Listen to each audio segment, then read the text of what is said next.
Hello, welcome to Learn to Code Algorithms chapter, the last chapter in the Learn to Code series, and we're on the last activity today, roll right, roll left. This is the fifth and last activity of the Algorithms chapter and the last activity in the Learn to Code series. So thanks for coming along with us on this. All right, today it says we have a challenge, and the challenge is to implement the most efficient algorithm to collect the gems and activate the switches. So we're presumably going to use a lot of the tools we learned in the Learn to Code series here to write an algorithm that will collect all these gems, and it looks like there are 8 gems we need to collect and 7 switches we need to toggle on in order to finish this puzzle. Okay? So let's take a look at this puzzle here for a little bit.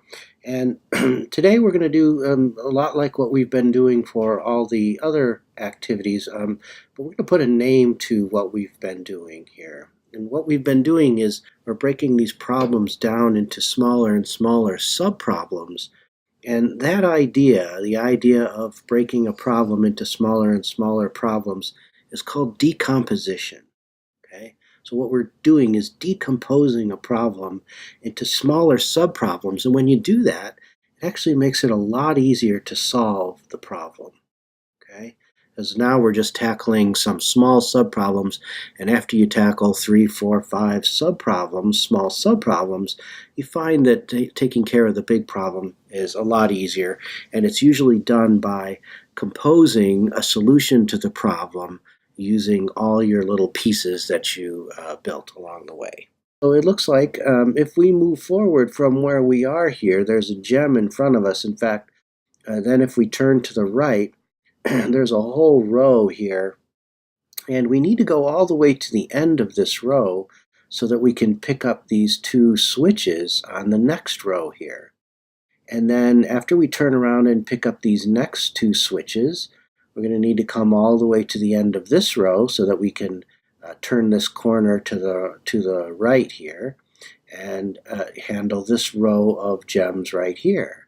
And then when we turn this corner to the left, we're going to handle this row of switches. And then when we turn the corner to the right, we're going to handle this row of gems, and so on, zigzagging our way all the way along this puzzle until we've cleaned up every row of gems and every row of switches, and we end up on this last row up here on top. Okay, so that's the big idea. The big idea. Now, we said a lot of general things in here, right? We talked about cleaning up a row of gems, cleaning up a row of switches, turning a corner to the right, turning a corner to the left, and so on. So in order to be able to talk about those ideas in abstract terms, like we are, clean up a row of gems, clean up a row of switches, turn a corner to the right, turn a corner to the left, we need to actually, write some code that will implement those ideas, okay, those abstract ideas.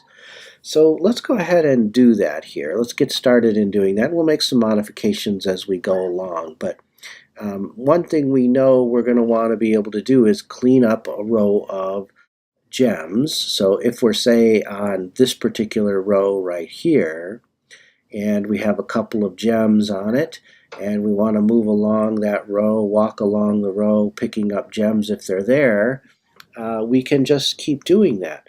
And how will we know when we're done? Well, this is a lot like some of our other puzzles.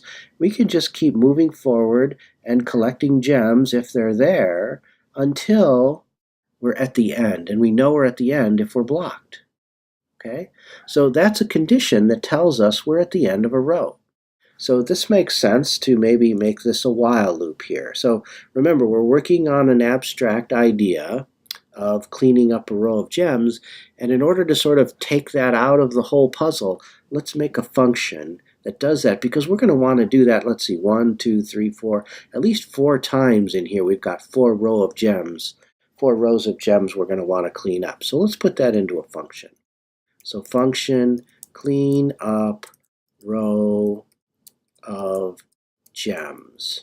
Okay, and we said that's simply a while loop that we're going to keep moving forward, collecting gems until we hit the end of the row or until we're blocked. right? So our while loop will simply say something like, while we're not blocked, while is blocked, while we're not is blocked, we just want to keep collecting gems and then moving forward. Now, we don't need to collect a gem if we're not on a gem, so it makes sense to maybe ask first. If we're on a gem, if we're is on a gem is true, then we are going to collect the gem. After we collect the gem, we're going to move forward. And we're going to keep doing this pair of things, collecting a gem, move forward, collecting a gem, move forward, collect a gem, move forward, until we're blocked. Okay? And then we're blocked here. We know that we're at the end of a row. So we can make a little note to ourselves in here. This will come in handy maybe later. We know we are at the end of the row right here because we're outside of the while loop, and this while loop will keep happening as long as we're not blocked. So this must mean we are blocked down here. Okay, that's good. That's a nice function that cleans up a row of gems. Now, in this next row, after we turn our corner to the left here, and we get on this next row, we're going to want to clean up a row of switches. And that's going to look a lot like this function. So let's abstract the idea of cleaning up a row of switches. Func clean up row of switches. Okay, clean up a row of switches. Remember, what we're doing here, our goal is to make these functions so that we no longer have to think about, oh, there's a while loop in here and an if statement to check if we're on a gem and some move forwards and so on. We can just say, clean up a row of gems, and that's going to have Byte walk down this whole row of gems and clean it up. And we're going to be able to say, clean up a row of switches, and that's going to have Byte clean up a row of switches, and we'll call that 3 or 4 times in here. Okay, that's what we mean by abstraction. Abstraction is, say, take a bunch of detailed code like this and package it all up into a nice little function or an abstract idea that just says, clean up row of gems, so we don't have to think about those details anymore. Okay, clean up a row of switches. Well, we're going to keep doing this until we reach the end of a row as well. So that's another, while we're not is blocked. While we're not blocked, we want to keep toggling switches if we're on a switch. So if is on a closed switch, then we want to toggle the switch. And after we toggle the switch, or even if we're not on a closed switch, we want to then move forward. Okay? So remember, what this is doing in here is every time in the while loop, we're going to move forward. But before we move forward, we're going to first check if we're on a closed switch. We'll toggle the switch and then move forward. But if we're not on a closed switch, we're just going to move forward. And we're going to keep doing that until we're blocked. And again, down here, after this while loop, we know we must we must be blocked down here because we're out of the while loop that says as long as we're not blocked, keep doing the move forward. So we know we are at the end of the row here. Again, I'm just making this little note to say if we ever need to do anything in here, we know that we're at the end of the row and we can add that in here. Okay, now it's a good idea. We've written a lot of code already. It's a good idea to try these out, right? You don't want to get too far along and find out that your abstract idea of cleaning up a row of switches doesn't work at all. So maybe to try this out, let's just get ourselves into position to clean up this row of gems. So if I move forward and then I turn to the right, I'm in position to clean up this row of gems right here. So I can now just say clean up row of gems. And then to get ourselves into position to clean up the next row of switches, I know I need to just say turn left, move forward, and then turn left again. That will get me facing down this row of switches, and then I can just say clean up row of switches. Okay, so this is just a good test here to test our two functions, clean up row of gems and clean up row of switches. So let's see how this works here. And we'll go ahead and step through the code. In case we have any bugs, that'll make it easier to fix here. So we move forward, we turn right, and we call clean up row of gems. We check, are we blocked? No. Are we on a gem? Yes. So we collect gem, then move forward. Are we on a gem? Yes. We collect gem, move forward. And here, as long as we're not blocked, we're going to just keep moving forward now because we're not on gems. Move forward. Here we are going to be blocked. So what happens when we're blocked? Well, we're done with that. And so we turn left, move forward, turn left, and we get ready to call clean up row of switches. Clean up row of switches does the same thing. As long as we're not blocked, it's going to move forward, but first it will check if it's on a closed switch. It will toggle it. Okay. Here we're checking, are we on closed switches? No. So just move forward. No, move forward. This time we will be blocked. We're blocked, we're going to leave our clean up row of switches, and that's the end of our program so far. Okay, so this is looking great so far. We've really, sort of decomposed our problem. We've taken care of how to clean up a row of gems and how to clean up a row of switches. A couple things we might want to do here. Now, let's notice in this next, in order to get onto this next row of gems here, we're basically going to want to turn the corner to the right, right? And then we're going to call clean up row of gems again. So turn a corner to the right means to turn right, move forward, and then turn right again, so he's facing down the row. Now we're going to do that lots of times here. Every time we need to go clean up a row of gems, we're going to need to turn a corner to the right. So this is another good place to write this abstract idea of turning a corner to the right, so we don't have to think about the details of turning right, moving forward, turning right each time. So let's add those two functions in here as well, turn corner to the left and turn corner to the right. So I'm going to come up here and add them before my, at the beginning of my program here. Func, turn corner to the right will just be a turn right. Byte will turn right. Then he'll move forward, and then he'll turn right again. Okay, same thing here. Func, turn corner to the left. Turn corner to the left will be a turn left, a move forward, and a turn left again. Notice that we did this before. We did a turn left, a move forward, and a turn left here before we cleaned up a row of switches. So we can take this code out of here and call this instead turn corner to the left. Okay, and then we said before we go and clean up the next row of gems, we're going to want to turn corner to the right. Okay, in fact, we're just going to keep alternating between those things where we're going to say, well, we want to clean up this row of gems here, then we want to turn a corner to the left, clean up this row of switches, then turn a corner to the right. And then we're going to repeat that sequence, clean up a row of gems, turn corner to the left, clean up a row of switches, turn corner to the right. You see how we're going to keep doing that over and over again? Let's try that. Let's, after we get all set up to go here, let's make a while loop that just goes forever. Okay, so while true, we want to do this sequence of commands that says we're going to clean up a row of gems, then turn our corner to the left, then clean up a row of switches, then turn corner to the right.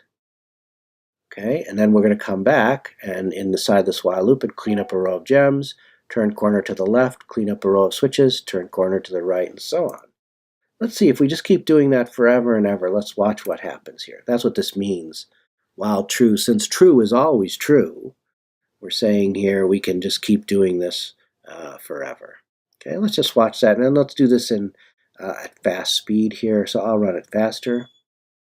So we're going to move forward and turn to the right to get ourselves all set up, and then we're going to clean up a row of gems, turn a corner to the left, clean up a row of switches, turn a corner to the right, clean up a row of gems, turn corner to the left, clean up a row of switches, turn corner to the right, clean up a row of gems, turn corner to the left, clean up a row of switches, turn corner to the right, 2 more gems left, clean up a row of gems, turn corner to the right, and clean up a row of switches, and then Byte's going to have some trouble here because he didn't stop.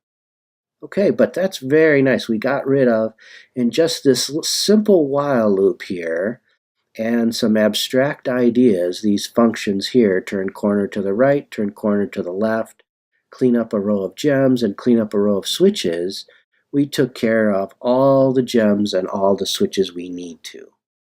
Okay. Now, let's think about when we want to stop, though, because this is no good to have Byte keep trying to clean up gems and switches and turn corners and stuff when he really can just stop there at the end. Okay. So I'm going to go ahead and run my code just to get Byte back to the beginning here so we can look at what this puzzle looks like at the beginning. Now, what do you notice about the end of this puzzle that's unique? There's an open switch, isn't there? There's an open switch at the end. So that we can use for our indicator to say, how long do we want to keep doing this? How long do we want to keep doing this? Well, so instead of doing it forever and ever, we really want to say, while we're not on an open switch, while we're not on an open switch, we want to keep cleaning up rows of gems, turn corner to the left, clean up row of switches, turn corner to the right. Okay? That's what we want to do. Okay, good. So that should hopefully get us to stop here. Let's run it fast one more time. It may not work quite right, but we'll deal with that in a minute. This is the main idea of what we want to do, though, right? So let's go ahead and I'll run this quickly again, run faster, and see if he stops. Okay, he's cleaning up a row of gems, turning corner to the left, cleaning up a row of switches, turning corner to the right, clean up a row of gems, turn corner to the left, clean up a row of switches, turn corner to the right, clean up a row of switches, gems, sorry, turn corner to the left, now clean up a row of switches, turn corner to the right, and clean up a row of gems, turn corner to the left. Aha, he didn't stop. He did not stop. Well, let's think what happened here. Right before he got to this, he was cleaning up a row of gems. Right? He was cleaning up this row of gems, which is right here. Then he turned corner to the left, and what happens is he started trying to clean up a row of switches. So he didn't ever check if he was on an open switch because we were in the middle of this while loop. Okay? Okay. So this is a little tricky. We need to think about this a little bit here. And again, I'm going to go back to the beginning here, run my code. Okay. And let's think about this a little bit here. Maybe we don't always want to just indiscriminately clean up a row of switches. When we tell Byte to clean up a row of switches, maybe we don't always really want to believe that we should clean up a row of switches. Okay? Maybe we want to check first, does this row of switches need to be cleaned up? Or even the gems. Just because someone tells us to clean up a row of gems, maybe we should ask ourselves, well, is it really the right thing to do here to clean up a row of gems? Maybe there are no gems on this row, and we can save time by not doing that.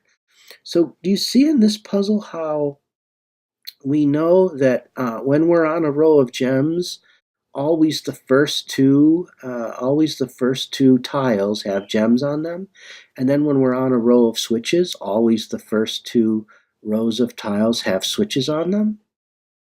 That could be an indicator to us to say, well, if we're maybe told that we want to clean up a row of gems, maybe we should first ask, are we on a row of gems?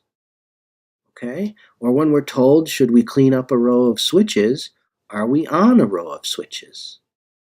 So that's a good idea. It will save us time in the long run, and it will let us stop here at this one because here, before we go cleaning up a row of switches, first we'll ask ourselves, are we on a closed switch? Because if we're not on a closed switch, we don't have to clean up that row of switches.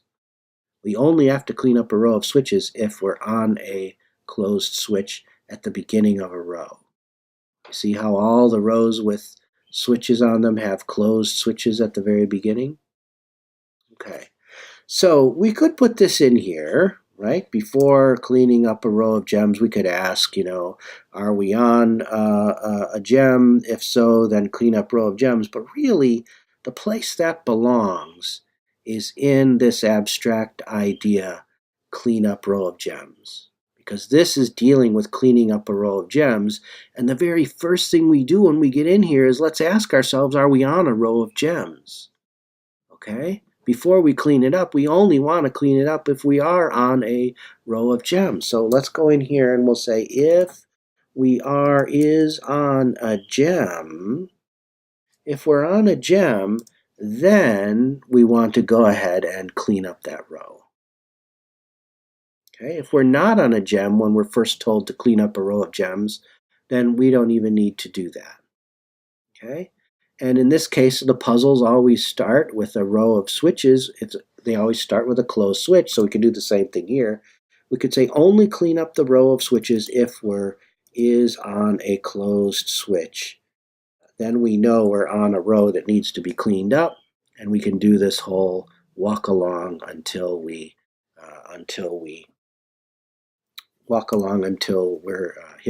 blocked, cleaning up a row of switches. All right.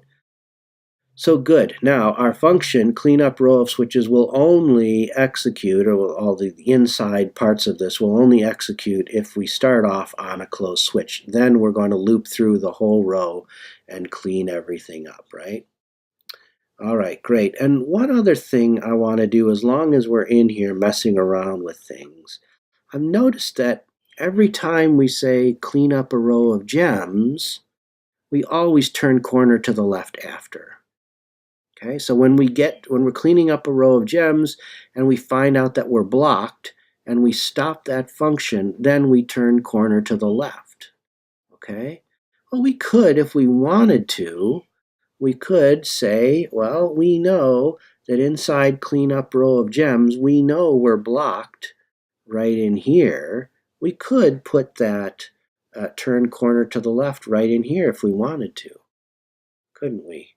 We could put that right in here because we know we're blocked in here, and we know the next thing we always want to do after cleaning up a row of gems is to turn corner to the left. Okay? And similarly, we know when we're cleaning up a row of switches, as soon as we're blocked, we know we're at the end of that row, and then always we want to turn a corner to the right. So turn corner to the right. Every time we clean up a row of switches, we clean up that row and then we turn the corner to the right. So you might want to rename this function, clean up row of switches and then turn corner to the right or something like that. But this is fine. Okay, so we don't need these in here anymore then. You can keep them in there if you want. It might make more sense to keep them in there. That's a personal decision. I just wanted to show you that we could do that just fine if we wanted. So now our main program is simply composed of the idea of get ready to solve, which is just a move forward and then turn right, and then a very simple while loop, 4 lines of code that says, as long as we're not on an open switch, this switch up here, we want to just keep cleaning up a row of gems, and then cleaning up a row of switches. Gems, switches, gems, switches, gems, switches, gems, switches. And each time when we get to the end of a row of gems, we're turning a corner to the left. And when we clean up a row of switches, we're turning a corner to the right. Those are built into our functions right now. Okay? Okay, let's try this. Let's just run it through, and we'll talk our way through it as we go through it. Actually, I'll go ahead and step through the code one more time. Okay, we're getting ready to solve by moving forward and turning to the right. Then we're calling clean up row of gems. We ask, are we on a gem? We are, so we know it's a valid row of gems. So we can just, as long as we're not blocked, keep traveling down it. And if we're on gems, collecting them. Otherwise, just keep moving forward. Then when we're blocked, we know we're at the end of the row, and we will call our turn corner to the left. Here we're blocked, so we call turn corner to the left. That leads us up into this other function. And now we're set up to clean up a row of switches. And clean up a row of switches will only do that if our row starts with a closed switch. Since it does, we're going to travel along, moving forward, checking if we're on closed switches and then toggling them. If we're not, we just keep moving forward until we're blocked. And when we're blocked, we leave the while loop, and we know that we're at the end of the row then, so we call turn corner to the right this time. Okay, now we're back in our second iteration of the while loop, and we're calling clean up row of gems. We check, are we on a row of gems? We are, because there's a gem in the first tile. So we clean up that row. When we're blocked, we turn corner to the left.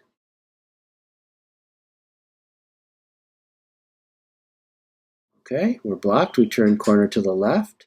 Now we come back into our while loop, our main while loop, and we call clean up row of switches. First we check, are we on a closed switch, which means we're on a row of switches. We are, so we travel down in a while loop, checking each time if we're on a closed switch, we toggle it. And when we're finally blocked, we turn corner to the left. Turn corner to the right. Back up into our main program, which calls clean up row of gems. We check if we're on a gem. That means it's a valid row. Then we do a while loop that as long as we're not blocked, we keep moving forward, traveling down the row of gems, checking if we're on a gem, we collect it.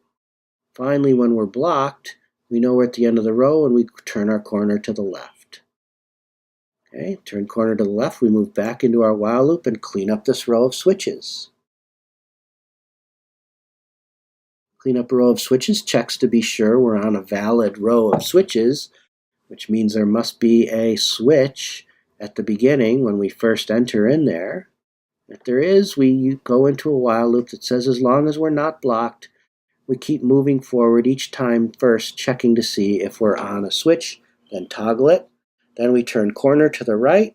In our last row of clean up gems, we are on a gem, so as long as we're not blocked, we keep traveling, moving forward down the row, checking if we're on a gem first. If we are, we collect it, then move forward. If not, we just move forward. Then finally, when we're blocked, we come down here and we turn corner to the left. That's going to move us down into the main program now, where we check. We call clean up a row of switches, but we're not on a closed switch. Instead, we're on an open switch, which moves us down into the main program where we check, are we on an open switch? If we are, we just drop out of this while loop to the very end, and we finish up. So that's it. Good work, everybody. Very nice. This really shows the power of decomposing a problem, right? When we looked at this, it was sort of a big mess, right? We had a big mess of a whole bunch of different rows of gems and switches. So by taking parts of that out, by taking out the idea that we know we're going to need to clean up rows of gems, we know we're going to be able to clean up, we're going to need to be able to clean up rows of switches, and we wrote those functions first. That decomposes the problem into simply being able to clean up rows of gems, then clean up rows of switches, and turning corners so that we're ready to do clean up row of gems and clean up row of switches. Then it was just a matter of looking at the pattern here, which said first there's a row of gems, then a row of switches, then a row of gems, then a row of switches, and that keeps going and going and going until we're not on an open switch. Okay? So hopefully you see that when you're faced with a big problem in computer science and elsewhere, it's often a good idea to decompose or break that problem up into smaller and smaller subproblems, and that makes it a lot easier to see the big picture and how you want to solve the big problem. Okay? Okay, congratulations everybody. You made it to the end of the Learn to Code series. That's good work. I hope you can feel your brain growing while you do this.